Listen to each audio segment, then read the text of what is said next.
I have decided to raise my voice and quench this war once and for all. Igbokwe exclaimed. My viewers, in this very broadcast, Joe Igbokwe has come up to be neutral and strong in his opinion. In this broadcast, Joe Igbokwe is saying that the Igbo leaders need to explore every opportunities. Every opportunities. They need to explore every power and opportunity to see that this war in the southeast is completely taking off. He's saying that the inability of our Igbo leaders not being able to reintegrate with the political leaders is one of the reasons that has been affecting the southeast. He said there is need for reintegration, there is need for unionism, there is need for cooperation between the Igbo leaders and the political elites. He's saying that the Igbo leaders need to carry the federal and the state leaders along. That if they need to do that they need to make sure that information concerning the southeast reach the table of the federal or state government whenever there is need for immediate intervention. Then he still went on to say that the Igbos are not cooperative, that there is need for cooperation, that there is need for unionism, there is need for love. You see that? Well, I'll say that this is the only broadcast I see Joe Igbokwe speaking up to be neutral, because that is just the humble truth. That's just the humble truth. Our Igbo leaders are the cause of the problem we are facing, together with Joe Igbokwe, because he is also a part. He shares from the problem. He also contributes. So what are we saying? So, my viewers, if you are pointing accusing finger, then try to look at yourself too. Try to look at yourself too. Okay? Alright. Let's look into the content. The people of the southeast region have been urged to explore the power of negotiation and mutual settlement in the face of ongoing killings and security challenges in the region and zone, because the East cannot afford another war at present. Stakeholders from the Southeast geopolitical zone made the remark on Thursday at the unveiling of the book Igbo, 50 Years After Biafra, written by Special Advisor to Lagos State Governor Babajide Sanwo-Olu on Drainage Service, Joe Igbokwe, held at Ikeja GRA. Speaking at the unveiling of the book, the chairman of the occasion, Mr. Kutis Adigba, urged the people of the Southeast to learn to build bridges across the country so that they can realize their ambition of producing the next president of Nigeria. Adigba urged leaders from the zone to discourage the move and agitation by some youths in the southeast to go to war and succeed out of Nigeria. He said that Igbos have always found it difficult to rule Nigeria because they refuse to build bridges across the 6 geopolitical zones that made up Nigeria.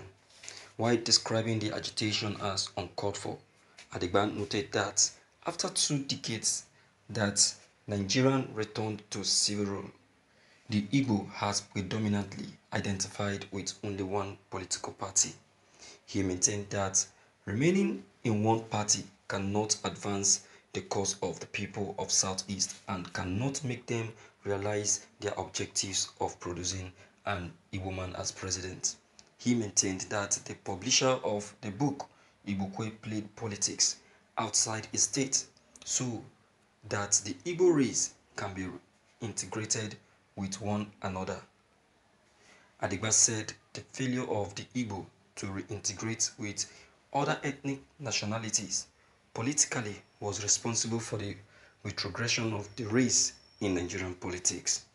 Igbokwe, also addressing guests on the occasion, maintained that the Igbo are not advancing politically because they refused to be integrated into national politics, lamenting that despite their success in business, they are not successful in playing politics at the national level. Corroborating Dingba, Igbokwe noted that there was the need for the Igbo people to stand up and build bridges so that their objective of producing the next president of Nigeria could be realized. According to him, I have decided to raise my voice. I hope my people will hear me while trying to quell the effect of the war. Our people are spoiling for another war. Mayhem is being unleashed in Igbo land and there is palpable fear. Those who could speak have lost their voice, mindful of the consequences of their actions. I am calling on all Igbo leaders to speak up because all actions carry consequences. Consequences of the silence will be too dastardly to sustain. Those silently supporting the wide wind should be careful or else they hand over to the children, he said. You see, the only thing I'm going to say here is that this issue of negotiation is that we only work if Biafrans is put into considerations. If Mazi Nnamdi Kanu concurs and say okay, but I don't think that can be possible. You see, Joe Igbokwe has been speaking much on this Igbo presidency, and I think he is saying that for his own benefit and not for the benefit of the people. So if you're looking, if you're trying to be if you're trying to be neutral, try to be neutral to the finish. Don't try to be biased, because to me this is biasness. It is biasness. You're not speaking. You're not speaking to kids. You're not speaking to kids. You're talking to the people. And everyone is saying it and taking note of them. So we're not fools. We know what is happening. Do you understand?